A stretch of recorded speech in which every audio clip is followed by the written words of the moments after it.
Hi everyone, welcome to the Society of Thoracic Surgeons General Thoracic Surgery Database monthly webinar for Wednesday, February the 10th, 2021. Thank you all for joining today. On our agenda today, we have our standard agenda, our welcome and introductions. I'll give a brief STS update, then turn things over to IQVIA for their update, and then we'll turn things over to you all for user feedback. Please be sure to include your ticket number or case number. Also put your questions, if you can, utilize the Q&A function for your questions. Since the since our user group calls are currently being utilized for upgrade webinars, I'm going to turn things over to you guys today to allow the opportunity for any data harvest questions, data quality report questions, any type of questions like that you have for IQVIA or STS. We'll tackle those at the end today. So again, please feel free to utilize that Q&A function to get your questions in, and we are happy to get those answered for you. On the call today from STS, we have myself, we have Carol Crone, we have Jane Hahn, Addie Dolan. From the IQVIA side, we have Joe, Melanie, Jean, Joe, Melanie, and Jean, it looks like for today. And then from our core group, we have Katie and Melissa representing from our core group today. So thank you everyone for joining today. First, I'm just going to go over some important dates that we have coming up for general thoracic. Let's see, for our spring and fall 2020 analysis results, those will be available late winter, early spring. We are still working on that. So we do appreciate your patience. As I stated on the last call, you know, obviously it's not ideal to continue to not have these results out yet, but we are working on that, and it will be available as soon as possible. More information will be coming soon. So again, thank you for your patience. And again, please know that once this initial reporting phase is out for our future harvest, for the spring 2021 harvest, we are not expecting this type of delay moving forward. So again, we do know it's not ideal, and we do appreciate your patience. Today we have obviously the monthly webinar for today. Our next upgrade webinar is scheduled for February the 24th at 2:30 Central, 3:30 Eastern. Also, speaking of the 2021 harvest, we have our spring 2021 harvest close is scheduled for March the 5th.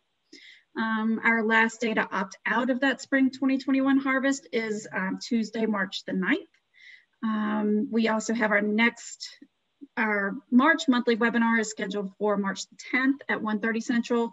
And then obviously we have summer 2021 listed for our spring harvest analysis results. I wanted to give a quick data version 5.21 update. Same as I gave an update on our last call. Obviously the go live is scheduled for July 1, 2021. The data specifications, as y'all aware, were sent to vendors in December. Our upgrade webinars did begin last week on January 27th. We had our first call. Thanks to Carol for walking through the data collection form. She does an amazing job. So we do encourage all of our data managers and staff abstracting to attend those webinars. If you are not able to attend, all of the upgrade webinars are recorded and are posted and will be posted out on the STS website, excuse me, on our webinars page. And we did get up to the operative section on the last call. So next week we will be tackling, on our next webinar call, we will be tackling the operative section. So again, we do encourage you to attend. The 5.21 data collection form has been posted out on the STS website. As we indicated, this is a near final draft version. So as we stated, if you see something that needs to be corrected, you know, anything in regards to typos or anything that really doesn't, that stands out that you think needs to be corrected, just shoot me an email and we will get that corrected. And again, we are waiting before we do make that completely final, we are waiting to get any type of feedback, see if there's any feedback from the vendors that in regards to anything that may need to be addressed or corrected prior to marking that as final. And of course, just letting you know that obviously that we had talked about before, we are creating those on-safe checks to be implemented into your software. And also the training manual development is underway. And again, we are revamping the current format because we are aware that the current format is very non-data manager user friendly. So we are working and we'll be improving that. We're making that similar to the adult cardiac version of the training manual. So of course, if you have any suggestions, please feel free to send those directly to me via email at ljones@sts.org. Over this week, actually, I have gotten a couple of questions from data managers asking what does it mean to opt out of the harvest. So I just wanted to cover that really quick with you all. So what does it mean to opt out of a harvest? So in the past, when the data warehousing was at DCRI, opting out meant you chose to not have your data submitted during a given harvest period included in the analysis. So this meant if you chose not to have your data files that you submitted included in the analysis, you would not receive a PDF report. Your historical data was included in the overall analysis data set for STS benchmarking purposes. However, you did not receive any star ratings and you were not able to see or have access to the STS benchmarks. Versus, what does it mean to opt out of a harvest today? Opting out, it means the same thing. So you are choosing to not have your data submitted. You choose to not have your data submitted during a given harvest period included in the analysis set. And again, the same as in the past, your historical data is included in the overall analysis data set for STS benchmark and risk adjusted purposes. You will not receive star ratings. Since we have moved to the dashboard, this will show as null on the risk adjusted dashboard. The big difference between now versus in the past, you will have access to the STS benchmarks within the benchmark dashboard. When you are looking at the benchmark dashboard, your MySite numbers will comprise of any data that you have previously submitted that encompasses that 3-year analytic period. And then obviously the STS national benchmark numbers include the current 3-year analytic period. Also, I just wanted to take a second to point out, I'm not sure if many of you are aware, but I just wanted to give a quick plug regarding the STS patient website. I do have a link out here for the STS patient website, and just wanted to, make you all aware that the STS patient website is a valuable resource for you all. It offers immediate and easy access to expert content on cardiothoracic diseases as well as operations. And if you interact with your patients at your institution, we would like you to please share this valuable resource with your patients. For example, I just wanted to give you an example of the gastroesophageal reflux disease page. This is just a screenshot from our website. It provides detailed information on causes and symptoms, diagnosis, treatment options, information on what to expect before and after surgery. You can also download handouts to give to your patients. And also, if you have any questions about the STS patient website, if you have any feedback, things you would like to see that you don't currently see out there, our STS patient website contact is Jennifer Bagley, and she can be reached at the email address below, jbagley@sts.org. So we do encourage you to check out our STS patient website and encourage you to share that information with your staff and with your patients. So again, just please go check it out. And if you have any questions, just reach out to Jennifer Bagley and she can assist you with any information regarding the STS patient website. That is all that I have in regards to the general thoracic STS updates. Next, I'm just going to turn things over to Joe for a quick update. All right, great. Thanks, Leanne. Good afternoon, everyone. Just one update from us actually today. It's something coming this weekend, February 13th. We are updating STS 5554. We are updating the validation severity on certain error messages from standard errors to critical errors. And you can see some examples on the slide there of the types of data elements that we're looking to upgrade. The purpose of this is to help ensure that we're not getting bad data into the database. So rejecting things like if the mortality date is after the current date, or the mortality date is before the discharge date, things like that. So those updates will go through this weekend. And once that goes through, you will begin seeing those when you submit files. If there are any of these conflicting or incorrect scenarios, those will come up as critical errors. Great. Thank you, Joe. Mm-hmm. That is it, aside from our usual reminders that if you did not see something you had mentioned today and you want an update, feel free to reach out to us. Otherwise, we are looking into further items to release later this month. Great, thank you. I appreciate it. Next, again, I'm not going to spend a lot of time on these. You guys are familiar with these slides. This is the support plan, and again, just our usual plea to please include your 5-digit participant ID number with your communications with STS in the IQVIA. Again, just a list of resources that are available to you out on the STS website, as well as the IQVIA contact information, my contact information, and then again, just provided the dates for upcoming webinars. Our next upgrade webinar is February 24th at 2:30 Central, and our next monthly webinar is March 10th at 1:30 Central. And that's all that I have. I know Carol, I think, wanted to touch on discussing the training manual updates that are coming soon. So I don't know, Carol, if you wanted to touch on that rather quickly. Sure, Leanne, thanks. Is it okay if I share my screen real quick? Absolutely. Okay, just so folks can kind of get an idea. Mm-hmm. Let me know when you can see it. Okay. Yes, ma'am, I see it. Okay. So I love Girl Scout cookies. That's my badge. I'm encouraging folks to support your local Girl Scout troops by ordering your cookies online. Okay. Sorry. I love First, it. First, I just want to say, so the process that we go through when for an upgrade is first we have to come up with the data specification changes, which was the whole upgrade process. It can take about a year, a lot of calls with surgeon leaders and core group members to go through changes that are going to go into effect for the new version.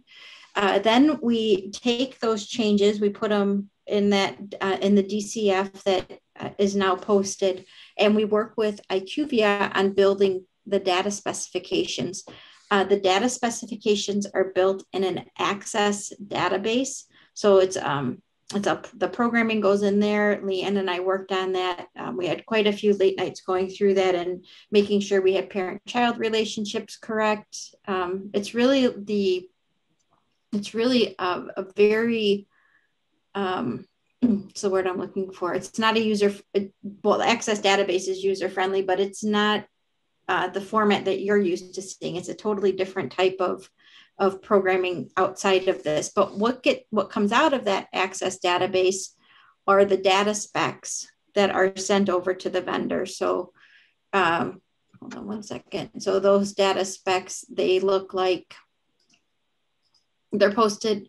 I think I'm not sure if we posted them yet online or not, but what they contain this is version 2.41.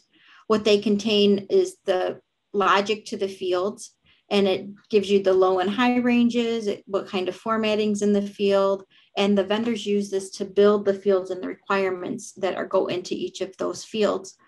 Once they use the data specs, we also then the next step in that process after we send the data specs out is we finalize the software specifications. And the software specifications this is 2.41. These are really the detailed instructions to the vendors on how fields need to act. So it gives you explanations. It talks about the relational database and how the tables must interact within the database. So it's really technical in those terms. So we just finished the software specifications and sent those over to the vendors. I think we sent them early this week. And if the vendors are on the line and you haven't received that, let me know, because I sent it over to Derek to send out to you all, but may not have gotten to it yet. So the specs are, if they're not already at the vendors, the software specs, they will be. And so that's the second part of it. Then the next part, what comes along, and it all kind of is sequential, is the training manual build. The training manual uses the definition. So for the vendors, when we send the data specs to the vendors, we include definitions. In addition, then when we build the training manual, we have the definition in there, and then we add in some intent clarification. Definitions are kept rather vague. We don't get too in detail about the things that wouldn't apply to all sites or all cases. So it's just a very brief definition of what certain fields are. And I'm trying to find one that'll help you understand or help demonstrate what I'm talking about, but it will indicate that the patient's first name, and that's what you're going to enter. We might include some information about in the intent clarification if a patient decides not to provide you with that information or whatever it may be, on just a silly example, but we would provide that further clarity in the training manual. And that's the step we're on now, is the training manual. So what we're doing a little bit different for this version is we're including the harvest codes, which are the options that are going to be on the DCF. So for Social Security known, you'll see options, yes, no, or patient refused. There's harvest codes associated with these. So if you were to hit the number 1, or when the vendors program this, yes equals a 1, no equals a 2, patient refused equals a 3. So some vendors allow you to just type the number in instead of typing yes, no, or patient refused, and you can just use those codes to do that. And then the other thing that we're providing is more information on the parent values. This way we're kind of combining what's in the data specs with the training manual, so you don't need to go into 2 spots to get the information when you're trying to abstract. So for example, you're looking and you're like, well, why can't I get to Social Security number? And again, this is a silly example, but you want to fill in the Social Security number. You can't figure out why it's grayed out on your vendor software. So you open the training manual and you realize that Social Security number known is the parent field, and that has to be answered yes. But for some reason you answered that no. So that's why it's grayed out. So you go back and you update your Social Security number known field to yes, and then the Social Security number field will open and you'll be able to enter the Social Security number. So that's an example of how the training manual will be updated, kind of upgraded from previous versions. We are going to, Leanne has worked through the demographic section, and then we're getting more into other more clinical information. So I'll be taking it over from here and updating the clinical intent clarifications. The way this process works is we have a lot of feedback in the current version, in the current training manual. So if we go to version 2.41, let's see if that will open for us. When we go to version 2.41, you see we have case examples. We'll still have those in there. But when we get down to some of the FAQs that were submitted in, maybe we had some areas where we had quite a few questions, and I'm sure it's going to take me a minute to find one because we don't usually get a lot of questions in the demographic section. But I'll review all of these FAQs that came in, update the intent clarification to incorporate those FAQs. And then also during the upgrade calls, we talked with the surgeons and core group members about things that might be helpful to include in addition to what's already in the training manual. So we'll be incorporating those suggestions as well. I'll work section by section on that. And then when I get a chunk complete, my pass is the first pass, but then I will we'll work with the core group members to review bit by bit. And I haven't talked to them about this yet, but since we're asking, and I know most are on the call, we'll have a separate call with the core group to go over in more detail. But the process will be that we'll ask the core group members to review the intent clarifications, get their feedback, make sure, if there's something more that they think will be helpful or wording it a different way to be more clear, we'll do that with them. And then we should have this. So I'll go through all of the sequence numbers. I'll take a chunk of it, send it to the core group, say, hey, please review this. Let me know, let me and Leanne know if there's anything that can be helpful to this. And then we'll put those all together, and then hopefully we'll have a final version in May. So I hope that let me see if there's any questions on here. Hold on.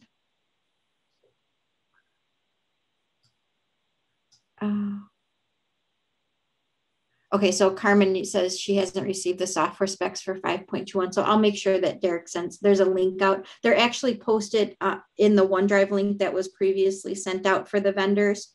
So it's under that same link, but I'll ask Derek to resend it because there was some more information in that email I wanted to share with you all. So I'll make sure he resends it. But I hope that was helpful. Any questions or good? Was that a fair explanation of the process, Leanne, since we're kind of leading it together? Yes, I think that's perfect. Thank you. Okay, great. I know let's see, someone's got their hand raised, so it's been raised for, it's TBH. I'm sorry, I don't know what the name is. I just see initials TBH. So I'm gonna unmute them. I know they've had their hand raised for a little while. So I don't know if that was raised by mistake or not. You'll have to unmute yourself when you're in to talk. It's showing that you're still muted. So it may have been an accidental hand raise. So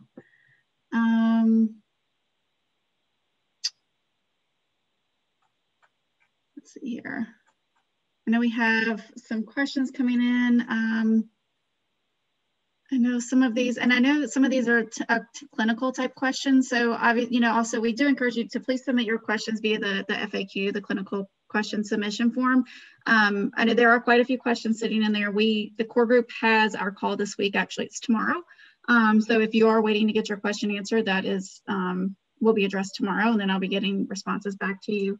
And also the February version of the training manual is actually with marketing and will be posted today. So I apologize for the delay in that. Got a little crazy with annual meeting and just been catching up. So I apologize for that delay. Let's see here. I don't know if Melissa's answering the question from Margaret in regards to, I don't know, Melissa, I don't know if you want to answer it aloud with the group, or if I do know if you were type your response, the entire group can see that. Let's see here. Carol, I think we can handle this one. It's a COVID related question. Parent who has lung cancer resection tests positive for COVID after the lung resection while still in the hospital, was negative prior to resection. Is the entire case removed from the database because of positive COVID result, or is only the COVID pneumonia removed as a post-op event? Sure, I can take that one, Leanne. And I stopped sharing. I don't know if you want to take. Oh, yeah, sorry. Sharing it over. No, it's okay. Just letting you know. So that's a great question. Any COVID positive patient, patients tested prior, during, or after hospital stay for the procedure will be removed from analysis. Right. Okay. Let's see here. I know Mindy has a question. Patient who had wedge and rib resection cancer was found in the rib, not the wedge. Do I abstract this? I don't know if the core group would rather have that submitted as a FAQ, and we can tackle that one tomorrow. Again, we kind of we don't prefer to answer clinical type questions, live on the phone like this, because it doesn't allow us to have a full discussion with everyone in the core group and with the surgeon leaders. So we just prefer to have those questions submitted via the clinical question form, just again, so we can have that opportunity to make sure to just fully discuss and make sure we're all on the same page on how we want to answer and how that question is answered, and then put it in. Okay, yeah, all right, Mindy. So if you did submit it, then it should be in the list of the questions that I sent to the group. So, so yes, so we'll get that response for you. Thank you, Mindy. And Kurt has a question. Has there been efforts to align specifications and definitions where variables are consistent with ACSD or CHSD, such as lab values, ICU days versus hours? Go ahead, Carol. I can take that one. So we did try our best to align where it made sense between all of the databases, and we're doing the same as we go through the congenital upgrade as well. And also with Intermax, PDMax registry, and not specific for GTSD, but for ACSD with the TVT and Cath PCI registry. So we tried to align where it made sense for the registries to do that. We did, I believe, where we needed to go out to 2 decimal points or out to the hundredths, we did work on that for the specifications for general thoracic as well. So it should all, that should all be working properly for this version.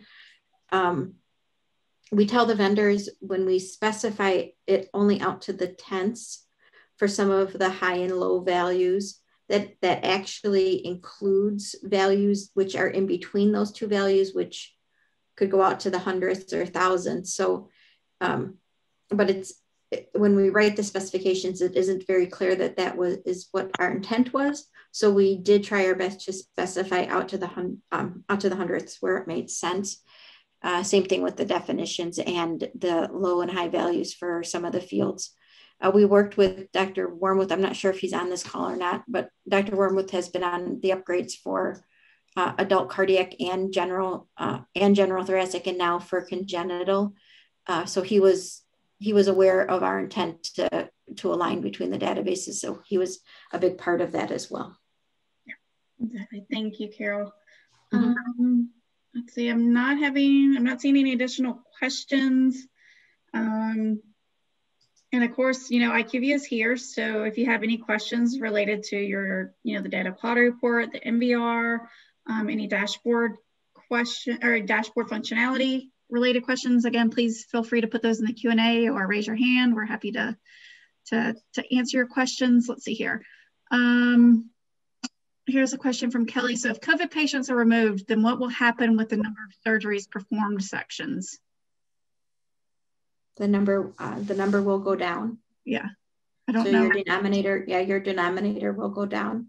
When we looked at the number of COVID patients that were coded yes throughout the registries, I think that the GTS registry in the first harvest, we looked at this, it was only about 0.4%. There was just a few hundred cases. 0.4% of all the cases that were submitted were coded as COVID positive patients. So it's a very small number. Some sites will probably be more impacted and have a larger amount excluded, but it shouldn't be a overwhelmingly high number. You wouldn't want those patients included anyway, because they're going to likely have worse outcomes. So that's why we just excluded them from everybody. Thank you. It looks like Claudette has a IQVIA question. But if you haven't already submitted a ticket, Claudette, which I'm pretty sure you probably have, but I don't know if anyone from IQVIA may have any quick troubleshooting tips for her while we're on the line. Claudette, are you, when you get that error, are you getting that when you try to look at a report, or when you try to upload, or just when you try to log in?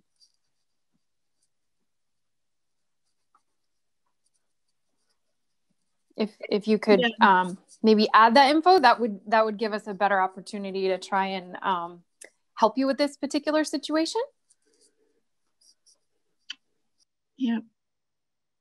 And if you have your audio enabled, Claudette, you can feel free to raise your hand and we can just unmute you so you can just respond directly to Jeanette, if that's helpful. All right. I'm not seeing any other questions. And let's see, from Susan, if any COVID patients are excluded and not counted, is there any reason to include them in the database? So I know isn't STS going to be doing a analysis, Carol? Mm-hmm. Yep, I can take that one. Yes, we want all of your patients, all of your analyzed cases need to still be submitted in the database. If the patient was COVID positive at any time frame that you code yes for that question, they'll be excluded from analysis, but we're doing separate, and they'll be excluded from the overall analysis, meaning they won't impact your outcomes or impact your star ratings, but we're doing separate analysis on those patients, and we'll be providing feedback to you on those patients. Great, thank you. Oh, Claudette responded, Jeanette. She's getting it when she's just trying to log in. That is odd. This is Jeanette. I've been working on this product, this platform for as long as it's existed, and I've never heard of that error. So you might want to try in another browser, but if you've not already reached out to the IQVIA team and could share a screenshot of the error that you're seeing, that'll help us dig into that further. You can definitely have an exclamation point in your password. So thank you for sharing that detail, but that would not be a problem. Okay, thank you, Jeanette. Okay, just gonna wait a minute. Does anyone else have anything that they wanted to add while we're waiting to see if another question or two pops in? Anything I may have missed? Anyone from the IQVIA side or STS side? Just a friendly reminder, if there are any new, excuse me, goodness. If there are any new data managers, we encourage you to sign up for the STS Mentor mentorship program. That is an excellent program that is available to you. You would just go out on the STS website. If Addie or Carol could put the link in the chat box to the STS, a link to the mentorship program, where you can just go and sign up, and you'll be assigned with a mentor that has several years of experience. There'll be an invaluable resource for you as you're getting started. So again, we do encourage you to check out the Mentor-Mentee program. If you have been doing this for a long time and you are not signed up to be a mentor, again, we encourage you to sign up to help out our new data managers, as this can be very overwhelming. And Nicole also commented, Jeanette, that she's also getting an error message. She's going to call tech support after the call. Okay. Yep. Thank you for letting us know. Thanks, Nicole. Thanks, Claudette. All right. Let's see here. I don't have any additional information to share today. Let's see here. Again, just a reminder, our upgrade webinar is on the 24th at 2:30. Kelly had a question. Will the new version have the same major complications? Kelly, the new version, the data collection form, is out on the website, so you can take a look to see what is to be included. There are some changes to the complication section that do involve grading. And once we get to that section on the upgrade webinars, we will have probably Dr. Kozauer, Dr. Fernandez, Dr. Wormuth. We will have surgeon leaders on that call to answer your questions for that. Risk adjustment complications. There aren't anything new being added to the risk adjustment in terms of complications. Same complications that were involved in risk adjustment currently, but nothing new in terms of risk complications in regards to risk adjustment. Let's see here. You're welcome. Let's see. That's all that I have. And Carol did put the link to the data manager education page and mentor program into the chat box. So thank you, Carol, for putting that in there. Alrighty, I've got about 5 after. Don't want to monopolize your time. I just want to be respectful. So if I'm not seeing any additional questions or concerns come in, I just want to thank you all for joining us today. Again, just be sure to mark your calendar for the next upgrade webinar on the 24th, and then our next monthly webinar for March the 7th. So with that, thank you everyone for joining today. Thanks STS and IQVIA and core group members for joining. I appreciate it. Great job, Leanne. Thanks, everybody. Have a great day, everyone. Bye. Bye-bye.